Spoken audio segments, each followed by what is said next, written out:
மனுஷன் தீபாவளிக்கு கூட வெடி வெடிச்சா அம்மாவுக்கு பயந்துகிட்டு சத்தம் வராம சைலண்ட் மூட்ல வெடி வெடிப்பாரு. இப்ப என்னன்னா தல பாட்டுக்கு தாளம் போடுதுன்னு பார்த்தா அப்பதான் சார் தெரியுது அம்புட்டு கனவுன்னு.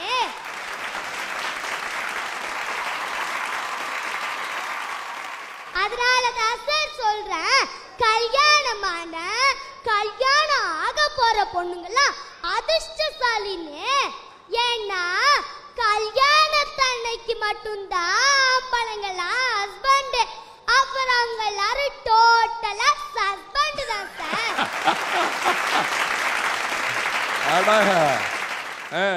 சார் இந்த காலத்துல கன்னித்தீவு கதையில வர மாதிரி 7 கடல் 7 மலை தாண்டி கூட மந்திரவாதி சொன்ன கிளிய கண்டுபிடிச்சிடலாம்.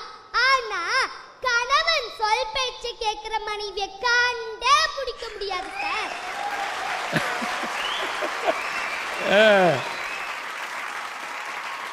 ஐயா ஒரு நிமிஷம். பாப்பா நல்லா அருமையா பேசுது. இந்த உலகத்துல சொல் பேச்சு கேட்கிற மனைவியே யாருக்கும் கிடைக்க மாட்டாங்களாமா. எனக்கு கிடைச்சாங்க சார். நான் சொன்ன பேச்ச மறுத்ததே இல்லை இந்த நிமிஷம் வரைக்கும். என் பொண்டாட்டி மிரட்டுவேன், என்னடி அங்க வேடிக்கை பார்த்துட்டு இருக்க, பாத்திரத்தெல்லாம் எடுத்து போடி விளக்கி வைக்கிறேன் அப்படிமே.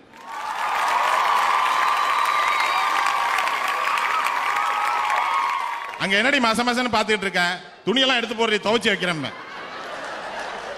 ஆனு பார்த்துக்கிட்டே இருக்கேன். அந்த இட்லி குண்டான எடுத்து வைடி இட்லி சுட்டு தரேன். டக்கு டக்குன்னு கேட்பா சார். நான் என்னைய மாதிரி பாக்கியசாலி உலகத்துல யாருமே கிடையாது. குடும்பம் ஒழுங்கா இருக்கணும்னா வைஃப் கிட்ட நல்ல பேர் வாங்கணும். வைஃப் கிட்ட நல்ல பேர் வாங்கணும்னா வீட்டுக்கு வெளியில 18 பட்டிக்கும் பஞ்சாயத்து பேசுற பெரிய மனுஷனா இருந்தாலும் வீட்டுக்குள்ளார வந்துட்டா கட்டதுரை கிட்ட மாட்டின கைப்புள்ள மாதிரி தான் சார் இருக்கணும். அப்படி இருந்தா மட்டும்தான் சார் வைஃப் கிட்ட நல்ல பேர் வாங்க முடியும். சார் குடும்பங்கிறது வெளிலேந்து பாக்குறப்ப ஜிலு ஜிலுன்னு ஜாலியா இருக்கும் சார்.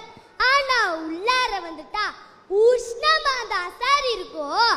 அப்படிப்பட்ட குடும்பத்திலையும் ஒவ்வொருவனும் தேறி வரணும்னா என்ன தெரியுமா சார் பண்ணணும்? வேற ஒண்ணும் இல்ல, கண்டமா சும்மா கம்முன்னு கடுதான் சார். எங்க அப்பாட்ட நான் ஹோம்வொர்க்ல டவுட்னு கேட்க போனேன் சார். அப்ப எங்க அப்பா காமெடி சேனல் பார்த்துட்டு இருந்தாரு. அந்த காமெடிய பார்த்துட்டு பிஎஸ் வீரப்பா மாதிரி சிரிச்சிட்டு இருந்தாரு. நான் போய் எங்க அப்பாட்ட ஹோம்வொர்க்ல டவுட் கேட்டேன் சார். அப்ப அவர் என்ன தெரியுமா சார் சொல்றாரு? அட நாராயணா, இந்த கொசு தலை தாங்க முடியலையப்பா சொல்றாரு சார். இப்படி என்கிட்ட வீரப்பா காட்டுறீங்க அப்பா எங்க அம்மா கிட்ட எப்படி தெரியுமா சார் இருப்பாங்க? எங்க அம்மா எல்லுனா எங்க அப்பா என்னையா நிப்பாங்க சார். ஒரு குடும்பத்துல ஒவ்வொரு பெண்களும் எவ்வளவு கஷ்டப்படுறாங்கன்னு ஒரு கவிஞன் அழகா எழுதினார் சார். கறிவடகம் போட வெங்காயம் உரித்து கட்டை விரல் குட்டையானது, முன்வாசல் பெருக்கி முதுகெலும்பு வளைந்து போனது, அழுக்கு துணி துவைத்து உள்ளங்கை உறைந்து போனது, அடப்படியில் அவிந்து அவிந்து கண் இரண்டும் கருத்து போனது, ஆனாலும் அவள் பெயர் இல்லத்தரசி.